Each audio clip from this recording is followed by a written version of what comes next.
जो तुम्हें कर्म मिला है उसे धर्म के अनुसार करो, भगवत समर्पित कर दो, वो यज्ञ हो जाएगा, उसका फल मिलेगा तुम्हें आनंद, भगवत प्राप्ति, महासुख।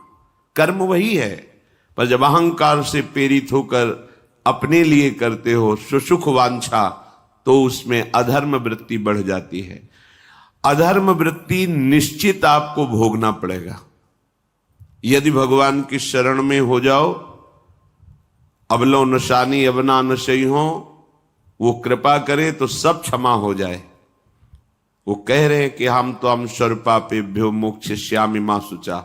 नहीं तो आपका जो कर्म प्रकाशित नहीं हुआ है और आपने पाप कर्म किया वो गुप्त है, वो नष्ट नहीं हुआ, वो भयंकर रूप रख के तैयार है, अपने समय पे तुम्हें नष्ट कर देगा। एक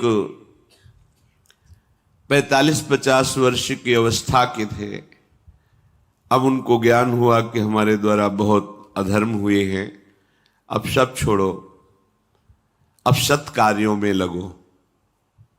तो उनके सामने एक स्वर्णकार का मकान था। वो बहुत ही कपटपूर्ण व्यवहार करता था, भोले भाले लोगों को असली स्वर्ण लेकर के केवल स्वर्ण का लेप करके अलंकार बेचता।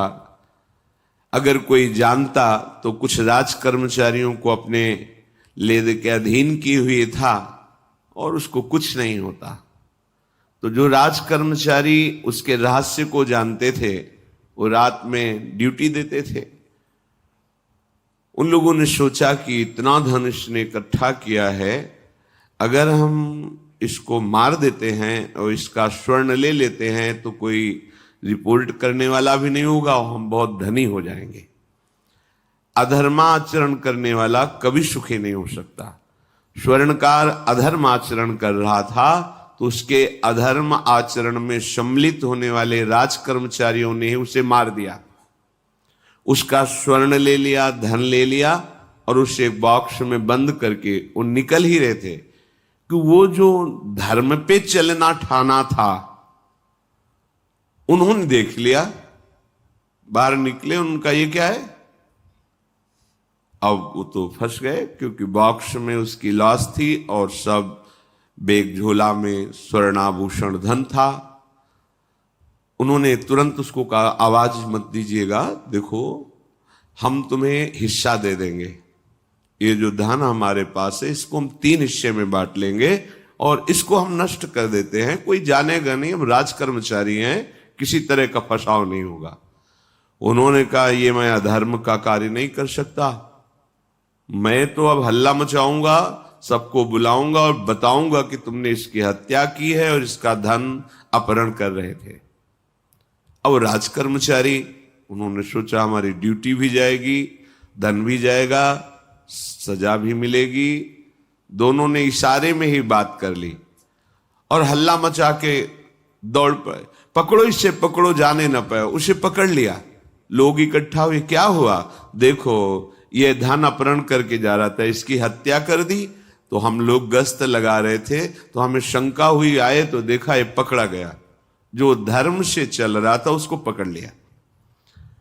अब तो प्रमाण, राजकर्मचारी खुद गवाही देने के लिए तैयार, उसे बंद किया गया, मुकदमा हुआ। वो बार बार जज के सामने यही कहता था, जिसकी कसम खवाओ हम कसम खा लेते हैं, हमने बिल्कुल ये कार्य नहीं किया, ये लोग ये कार्य कर रहे थे, हमने इनको रोका तो इन्होंने मुझे साझेदारी के लिए, पर मैंने वो स्वीकार नहीं किया तो फिर इन्होंने ऐसा किया। पर उसकी कौन बात माने, राजकर्मचारी गवाही। मुकदमा लंबा खिंचा, उसे जेल में रखा गया। हर बार आके वो यही प्रार्थना करता, कई वर्ष तक चलता रहता मुकदमा, जेल का उसे बड़ा कष्ट भोगना पड़ता। वो विचार करता कि मैं अगर हिस्सा ले लेता तो बच जाता, लेकिन धर्म से चल रहा था तो देखो मुझे कष्ट भोगना पड़ा। मुझे लगता है भगवान के दरबार में न्याय नहीं है, धर्म रक्षा नहीं करता, ऐसा लगता है। एक दिन आया और रो करके यही बात कही जज के सामने कि मुझे लगता है भगवान नहीं है। क्योंकि मैं बार बार सत्य को साक्षी करके कहता हूं कि मैंने ये कर्म नहीं किया और मुझे दंड दिया जा रहा है, मुझे क्लेश दिया जा रहा है धर्म से चलने के कारण। अगर मैं सम्मिलित हो जाता तो मुझे तीसरा हिस्सा मिलता और बिल्कुल बात शांत होती। ये क्या धर्म है, कहां भगवान है? जज ने इस पर गौर किया। कई वर्ष वो जेल भोगता रहा, मुकदमा चलता रहा। तब जज ने गौर किया कि बार बार ये कहता है इसकी जांच की जाए, तो हत्याकांड होते ही रहते हैं। एक शव आया वहां, जज ने मंगवाया था, जो पोस्टमार्टम के लिए जाता मंगवाया, और कहा देखो इसका कोई नहीं है, अंतिम संस्कार के लिए अपने ही लोगों को जाना है। तो 2 कर्मचारी जो थे सरकारी, जो स्वर्ण चोरी में सम्मिलित थे, उनको और उसको कहा कि बस तुम थोड़ी देर नदी के किनारे बैठे रहना, हम और लोगों को लेकर के आते हैं। और एक आदमी को छुपा के बैठा लिया और राज कर्मचारी नदी के किनारे शव को लेकर बैठे। उसको देखा जिसको बहुत कष्ट दिया जा रहा था, सारा आरोप उसके ऊपर था, जो धर्म से चल रहा था। उसे कहा माना नहीं ना, अगर मान लेता तो तीसरा हिस्सा भी मिल जाता, बात वहीं खत्म हो जाती है। देखा, फंसा दिया, तेरे को आजीवन कारावास मिलेगा, कोई नहीं बचा सकता तेरे को। मेरी बात नहीं मानी, कह रहा था हल्ला मचाऊंगा, ऐसा वैसा, अब भोग। तो जज के द्वारा जो एकांत में बैठाला हुआ आदमी था, उसने पूरी बात सुनी। इसीलिए ये नाटक रचा गया था। तीनों को बुलाया और कहा तुम निर्दोष हो उस धर्मात्मा से। स्वयं इनकी आवाज से हमने सुना, ये कह रहे थे जो तुम बात कह रहे थे। तो उसने कहा कि ये तो ठीक है, अब निर्णय ठीक कर दिया, लेकिन अब कई वर्षों से मैं दंड भोग रहा था, ये कौन सा न्याय है? किस अपराध के कारण? मैं तो धर्म से चल रहा था, इसमें किंचन मात्र मेरा कोई अपराध नहीं था। फिर कई वर्ष से मैं सजा क्यों भोग रहा था? बार बार प्रताड़ना, नाना प्रकार के कष्ट क्यों भोगा मैं? जज ने कहा तुम हृदय को साक्षी करके बताओ, क्या कोई ऐसा अपराध किया है जिसका प्रकाश ना हुआ हो और तुम्हें दंड ना मिला हो? हम अब उसका कोई दंड थोड़ी तुम्हें देंगे, लेकिन तुम्हारे अंदर जो भगवान के प्रति आरोप है उसका निराकरण हो जाएगा। उसने कहा हाँ, यौवन अवस्था में मैंने किसी स्त्री को ऐसा ऐसा, और वो विरोध करने पर भी उसे मार दिया और आज तक बात कोई प्रकाशित नहीं हुई। तो बोले फिर भगवान को क्यों दोष देते हो? वो कर्म तुम्हारा दंड अगर मिल जाता तो नष्ट हो जाता, वो कर्म सुरक्षित है। उसी कर्म ने तुम्हें यहां अधर्म ना होने पर भी फंसाया और देखो तुम्हें भोगना पड़ा। तो निश्चित समझो, यदि आप अधर्म के द्वारा कोई भी सुख साधन करेंगे तो आप नष्ट होंगे। अधर्म के द्वारा आप धन आदि छीनना चाहेंगे तो आप नष्ट होंगे। अधर्म कर दिया है और उसका प्रायश्चित नहीं हुआ तो वो कर्म सुरक्षित है। ऐसी जगह फंसाएगा जहां 100% आपने कोई अपराध नहीं किया पर आपको उसका दंड भोगना पड़ेगा। फिर आपको लगेगा कि न्याय में अन्याय हो रहा है, कोई भगवान नहीं है। देखो मैंने बिल्कुल कसम खा के कहता हूं पाप नहीं किया, पर ये पाप का जो आरोप लगा वो पूर्व पाप आकर के तुम्हें दंडित कर रहा है। अब इस कर्म विधान को ये बहिर्मुख लोग क्या जानते हैं? तभी कहते हैं अरे कहां भगवान, कैसे भगवान? आज तुम धर्म से चल रहे हो, लेकिन कल तुमने जो कर्म किया तो तुम शरणागत होकर भजन के द्वारा उसको नष्ट नहीं किया ना, तो वो सुरक्षित है। अवश्य में भोक्तव्यम कृतम कर्म शुभाशुभम। इसलिए श्री भगवान आदेश कर रहे हैं यज्ञार्थात कर्मणोन्यत्र लोकोयम कर्म बंधनहा तदर्थम कर्म कौन्ते मुक्त संगहा समाचर। मुक्त हो जाओगे, न काम तुम्हें अधीन कर पाएगा, न पाप अधीन कर पाएगा, परमानंद में डूब जाओगे। केवल प्रभु के लिए कर्म करो।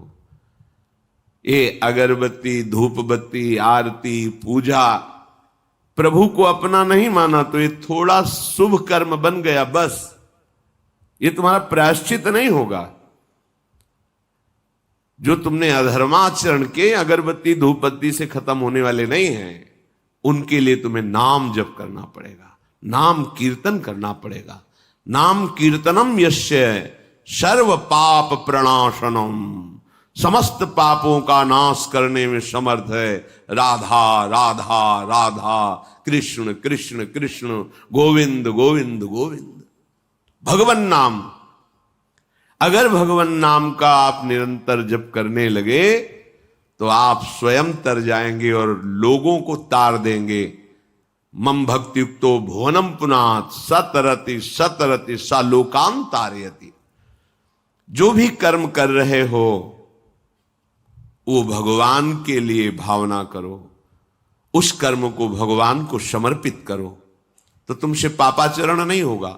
जो पापाचरण हो गए हैं 10 मिनट केवल बैठ करके अपने घर में ही ताली बजा के मंजीरा लेकर के, इसे नाटक मत समझो, आडंबर मत समझो। नहीं, जो आडंबर और नाटक किए हैं ना, वो जब अपना नाटक फैलाएंगे तो तुम उस नाटक से निकल नहीं पाओगे। माया का नाटक है। भगवान नाम कीर्तन, ये जो लोग कहते हैं ना कि भगवान तो हृदय में बैठे, दिखावे की क्या जरूरत है। अगर इतना बोध हो चुका है भगवान हृदय में बैठे, तब तो आप सिद्ध हो गए। केवल वाणी से बोल रहे हो, मन मानी आचरण कर रहे हो, दुर्गति को प्राप्त हो रहे हो, तो है ना सबके हृदय अछत विकारी, पर सकल जीव जग दीन दुखारी। सबके हृदय में बैठा है, पर दुर्दशा रोक रहा है क्या वो? क्यों? क्योंकि तुम केवल बातों से कहते हो सबके हृदय में बैठा है। ऐसा अनुभव किया? अगर ऐसा अनुभव किया तो व्यभिचार किसके साथ करते हो, चोरी किसकी करते हो, हिंसा की, कपट किससे, द्वेष किससे? बस केवल बातों से बात नहीं बनती। ये कर्म बातों से नष्ट नहीं होता, इसके लिए अनुष्ठान करना होगा नाम का।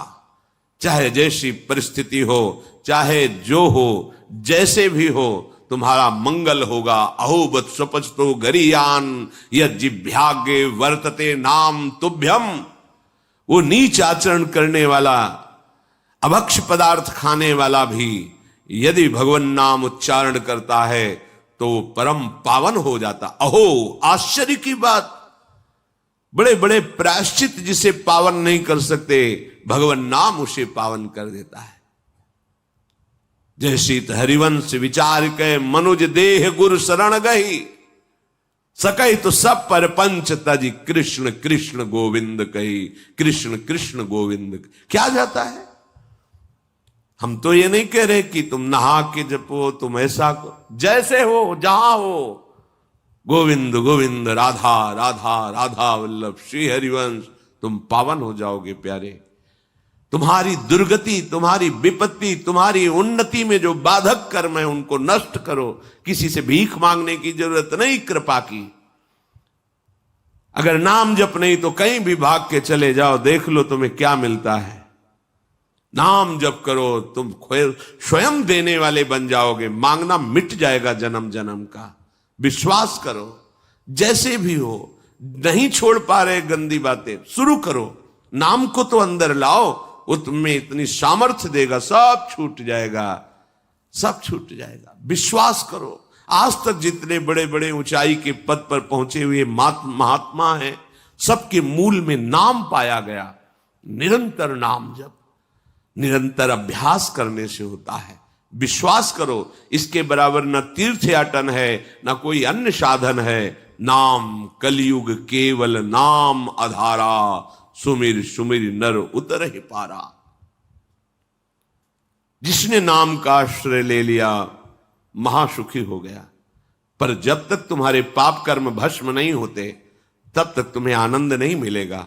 इसलिए विश्वास करके दीर्घ काल तक सम्मान पूर्वक, आदर पूर्वक हृदय में नाम जप करो। जब पाप वासनाएं नष्ट हो जाएंगी, पाप प्रवृत्ति नष्ट हो जाएगी, तब आनंद की धारा, तुम्हें कोई भी विपत्ति, कोई भी संकट परास्त नहीं कर पाएगा। प्रश्न होता है कि हम बहुत प्रयास करते हैं पर सफलता नहीं मिलती। प्रयास को कहते हैं पुरुषार्थ, और सफलता नहीं मिली उसको कहते हैं प्रारब्ध। कभी कभी प्रारब्ध बहुत जोर का होता है, जो बड़े बड़े ऋषि मुनियों के ऊपर भी हावी हो जाता है। पर पुरुषार्थ व्यर्थ नहीं जाता। यदि वो सत है तो तुम्हारा पुरुषार्थ भी तो असत है। अगर राधा राधा बीच में बोलते रहो और प्रभु की भावना कर लो कि 8 घंटे से जो काम कर रहा हूं वो समय और वो कार्य दोनों प्रभु को समर्पित करते हैं, अब ये सत्य पुरुषार्थ हो गया। अब प्रारब्ध को बदलने की सामर्थ्य आ गई तुम्हारे पुरुषार्थ में। खिलवाड़ नहीं है जो तुम एक भी कर्म करते हो, वो कर्म सुरक्षित है, वो तुम्हें दंड दे के रहेगा या तुम्हें सुखी करके रहेगा। असत है, पाप है तो दंड देगा, सत है, सुकृत है तो सुखी करेगा। विश्वास मानिए, ये सत्य वार्ता है, ये कोई चाटुकारिता की बात नहीं है। सत्य में सत्य रहता है, चाहे जो युग हो, चाहे जो समय हो, सत्य अपना प्रभाव दिखा के रहता है। इसलिए भगवान का आदेश है, तुम्हारा जीवन भगवत प्राप्ति के लिए, आनंद में डूबने के लिए, मस्त होने के लिए मिला है। ये मस्ती नशा में नहीं है, ये मस्ती दूसरों के शरीर का मांस खाने में नहीं है, ये मस्ती दूसरों की हिंसा व्यभिचार इसमें नहीं है। मस्ती है स्वात्मानंद की। जब कोई चाह नहीं, कोई परवाह नहीं, मृत्यु भी एक खिलौना लगने लगे, उसे मस्ती कहते हैं। वो मस्ती आती है भगवान नाम जप से। शुद्ध ज्ञान का प्रकाश हुआ, मरने का भय खत्म हो गया, क्योंकि शरीर राग नष्ट हो गया। इसलिए सावधान होकर जो जहां जैसी भी परिस्थिति में हो, भगवान नाम सदैव अपने पास रखो। राधा राधा, कृष्ण कृष्ण, गोविंद गोविंद। देख लेना, निहाल हो जाओगे, निहाल हो जाओगे, मस्त हो जाओगे। हमारी बात मान लो, हमारी प्रार्थना मान लो, कुछ इसमें नहीं लगता है। इसमें न पैसा देने की बात कर रहे, ना कोई संयम नियम की बात कर रहे। जैसे बने, मन नहीं लगता, मत लगने दो, ये बड़ा दुष्ट है। ये लगता है हमें दुर्गति कराने के लिए। अगर इसकी हां में हां मिलाओगे तो ऐसे निंदनीय कर्म कराता है, घृणा होती है अपने मन से। देखो ना, झांक के देखो ना मन को, कभी ये तृप्त नहीं हुआ। वही गंदी बात, वही गंदा चिंतन, वही गंदे आचरण की प्रेरणा। इस दुष्ट को मित्र मानते हो, ऐसे मन को? जो हमारा खास दुश्मन है वो मन है। वासनाओं में फंसा हुआ, वासनाओं की प्रेरणा करने वाला दुश्मन मन है। इस मन को डंडे से मारो। डंडा है हरिनाम। जितना जपोगे मन उतना ही सावधान रहेगा। कृष्ण कृष्ण, गोविंद गोविंद गोविंद, निरंतर रटन करो। राधा राधा राधा। क्या जाता है? जिह्वा से नाम उच्चारण कर रहे, शरीर से अच्छे कर्म कर रहे हैं, विचार अपने आप पावन होने लगेंगे। विचार पावन हुआ तो महात्मा हो गया, चाहे वो गृहस्थ हो, चाहे वो विरक्त हो। तो ध्यान दीजिए, हमारे पुरुषार्थ को प्रबल करने वाला और प्रारब्ध को नष्ट करने वाला एक ही महान समर्थ है, भगवान नाम। इसके सामने कोई साधन बराबरी नहीं कर सकता। ये महामहिम नाम भगवान का है, भगवान को भी अधीन करने की सामर्थ्य रखता है। ये जो निकृष्ट भाव बैठा हुआ है, बेटी हुई उदास हो गए, लड़का हुआ थाली बजाओ, घंटा बजाओ, जिससे बहुत बड़ा, बिल्कुल ठीक नहीं है। ये बेटा होता किससे है? बेटी से ही होता है। तुम किससे हुए हो? किसी मां से हुए हो। वो क्या थी? किसी की बेटी ही थी। कैसी मूर्खता छा गई है, गर्भस्थ बेटी की कोई परवाह न करके उसको, ये क्या है? कितने राक्षस वृत्ति में आ गए हैं हमारी। राक्षस भी अपने बच्चों को नहीं खाते। कितनी राक्षसी बुद्धि। हम सुंदर दिखना चाहते हैं, समाज में सम्मान पाना चाहते हैं, और पाप कर्म कैसा? बेटी है गर्भ में, हत्या करा दो, नहीं चाहिए। बेटा कहां से पैदा होगा? वो किसी की बेटी से ही तो पैदा हो रहा है। कैसी मूढ़ता छा जाती है। वैसे भी शास्त्र में स्त्री हत्या करना बहुत बड़ा महापाप कहा गया है। फिर भ्रूण हत्या, गर्भ हत्या, गर्भस्थ शिशु की, उसमें भी कन्या, सर्वनाश। इसके बाद फिर रोते हैं, हमने कौन सा पाप किया, भगवान ने हमारा पुत्र छीन लिया। कौन सा पाप किया, भगवान ने ऐसा कर दिया। अरे अपने डायरी में तो लिखा करो कि तुमने कौन से पाप किए हैं। फिर जब परिणाम आवे तो सोचोगे तो लगेगा बहुत हल्के में निपाट रहे हैं भगवान, हमें तो बहुत कष्ट मिलना चाहिए। कैसी कैसी निर्दयता बैठ गई हो। हम मनुष्य कहलाते हैं, सदगृहस्थ कहलाते हैं, गर्व से चलते हैं। और गर्भस्थ शिशु की हत्या करते हैं। मान जाओ, ना सत्संग सुन रहे हो, ना शास्त्र स्वाध्याय कर रहे हो, इसलिए तुम्हें पता नहीं कि तुम कौन सा पाप कर रहे हो। ऐसे ये पाप, कुछ पाप ऐसे हैं जिनको वज्र की लीक कहा गया। वज्र की लीक में मिटाल नहीं सकते, तुम्हें भोगना पड़ेगा। जो गृहस्थ है और संतान नहीं है, उस जीवन को सार्थक करने के लिए अपने गृहस्थ जीवन का त्याग करो, तीर्थ धाम कहीं वास की व्यवस्था करो और दोनों मिलकर भजन करो, अपने शरीर को पूरा करो, तो जीवन सार्थक हो जाएगा। अगर गृहस्थ है, संतान है, पढ़ाओ लिखाओ, उसको उसी योग्य करो जैसे तुम्हारे माता पिता ने किया है, तो तुम उस ऋण से मुक्त हो जाओगे। और फिर भी भजन करो, भजन ही तुम्हें भगवान की प्राप्ति कराएगा। दूसरा, जो अपने धर्म से भ्रष्ट हो चुका है, उसका जीवन व्यर्थ है। आपका एक धर्म है, सबसे पहला धर्म है मनुष्य धर्म। मनुष्य का क्या कर्तव्य है?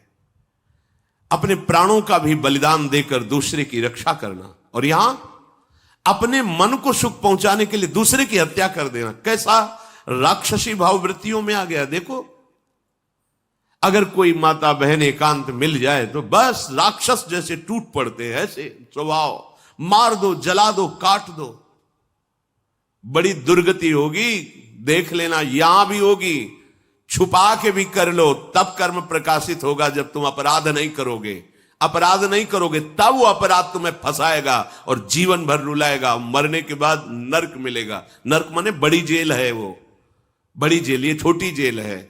जैसे बड़े अपराधियों को बड़ी जेलों में भेजा जाता है, तो विश्व ब्रह्मांड की सबसे बड़ी जेल और वहां के सबसे बड़े जेलर यमराज, वहां दंड मिलता है। आप ऐसा ना सोचिए कि ये सब गप है। गांव में जैसे बात करे तो लगता है गप है, जब जेल हो आते हैं ना तो कहते हैं। एक गांव में मिले थे, कहा था कि अगर रोज 5 जूता कोई गांव में हमें मारे तो हम उसे सह लेंगे, लेकिन दोबारा जेल जाने वाला आचरण नहीं करेंगे। दिखा रहे थे कि देखो कैसे कैसे कष्ट वहां के कैदी भी मारते हैं जो बहुत पुराने हो गए हैं, वो हमको अनुशासन में रखते हैं। ऐसा ऐसा कितना कष्ट। अब वो गया ना तो भोगा, अब माया के कारण स्मृति नष्ट हो गई नहीं, सैकड़ों बार अपने भी भोग के आ रहे हैं नरक। दूसरे, उसका जीवन नष्ट है जो धर्म का त्याग कर चुका है। तुम पिता माता से प्रकट हुए, तुम्हारा धर्म है माता पिता की सेवा करना। वयोवृद्ध बेचारे माता पिता उठने बैठने में असमर्थ हैं, आप पैसे कमाने के लिए अपनी बहुली निकल गए, अब वो कष्ट भोग रहे हैं। ना उनको देखना है, ना उनकी व्यवस्था करना है, मरने दो तो ठीक है। तुम्हें जब परिणाम आएगा तब तुम भी तो बनोगे ना वृद्ध, तब तुम्हें पता चलेगा। अवश्य में भोक्तव्यम कृतम कर्म शुभाशु। होश में, माता पिता सबसे पहले भगवान हैं यदि आप गृहस्थ हैं तो। अगर आप बाल्यावस्था से भगवान के मार्ग का अनुसरण कर रहे हैं तो फिर भगवान प्रणत कुटुंब पाल रघुराई, भगवान व्यवस्था कर देते हैं। वैराग्य मार्ग में लौटकर पीछे नहीं देखा जाता। हमारे भगवान के अवतार मानेंगे महाप्रभु चैतन्य देव, नवयुति विष्णु प्रियाजी माता सची छोड़ के चल दिए। आद्य गुरु भगवान शंकराचार्य भगवान के अवतार मां केवल छोड़ के चल दिया। भगवान के मार्ग में यदि ऐसे चले तो भगवान संभाल लेते हो, परम पद मिलता है 21 पीढ़ियों को। मां तो बिल्कुल नजदीक है, 21 पीढ़ियों को भगवत प्राप्ति हो जाती है। और शब्द है प्रणत कुटुंब पाल रघुराई, भगवान स्वयं उसके परिवार का पोषण करते हैं। पर यदि गृहस्थ धर्म में हो और अपने माता पिता का त्याग कर दिया, उनकी सेवा नहीं करते, वो दुख भोग रहे, तो नरक यंत्रणा मिलेगी और जीते जी तुम उन्नति को प्राप्त नहीं हो सकते। तुम्हें भले उन्नति दिखाई देती हो, बाद में परिणाम देख लेना आप। तीसरा, जो दूसरों के भोजन छीनने की चेष्टा में रहता है, कैसे इसका धन अपहरण कर लें, कैसी जमीन अपहरण कर लें, कैसे इसकी अव्यवस्था पैदा कर दें इसके जीवन में, जो केवल अपने ही सुख को देखता है उसकी दुर्गति होती है। तीसरा, उसका जीवन व्यर्थ है। जो दूसरों के सुख का अपहरण करके सुखी होना चाहता है, सदैव केवल अपने सुख में डूबना, सोचना कैसे मैं सुखी हो जाऊं, अधर्माचरण करूं, छीन लूं, क्या करूं, कैसे करूं, उसका जीवन व्यर्थ है। और चौथा, जो आए हुए साधु महात्मा अतिथि का अनादर कर देता है, अपमान कर देता है, सारे सुकृत नष्ट हो जाते हैं। ये 4 का जीवन बिल्कुल व्यर्थ हो जाता है। इनको असत जीवन कहा गया है, वृथा जीवन कहा गया है। इसलिए हे युधिष्ठिर, ये 4 दोष कभी हृदय में ना आने पावे। आरूढ़ पतिते दत्तो मन्यायोपहृतम चेयत व्यर्थम तु पतिते दानम ब्राह्मणे तस्करे तथा। बहुत ध्यान देने योग्य बात। जो वानप्रस्थ या विरक्त भाव संन्यास ले लेते हैं और कुछ वर्ष चलने के बाद मैं तो इस पे नहीं चल पाऊंगा लौट जाते, उन्हें घोर नरक की प्राप्ति होती है। कुछ भी कर लो, ये भारी अपराध तुम्हें नरक की प्राप्ति कराएगा। तो दोस्तों, अगर आपके जीवन में भी ये संकेत है, इसका मतलब ये है कि भगवान की कृपा आपके ऊपर बनी हुई है। अगर आप लोगों को वीडियो अच्छी लगे तो वीडियो को लाइक कर दीजिएगा, शेयर कर दीजिएगा, चैनल को सब्सक्राइब कर बेल आइकन का बटन दबा दीजिएगा, ताकि आप ऐसे ही और सत्संगों को सबसे पहले जान पाएँ और आपके पास सबसे पहले ये सत्संग पहुंच पाए। कमेंट में अपने विचार लिखना मत भूलिएगा इस वीडियो से रिलेटेड। साथ ही साथ राधे राधे भी अवश्य लिखिएगा। राधे राधे दोस्तों।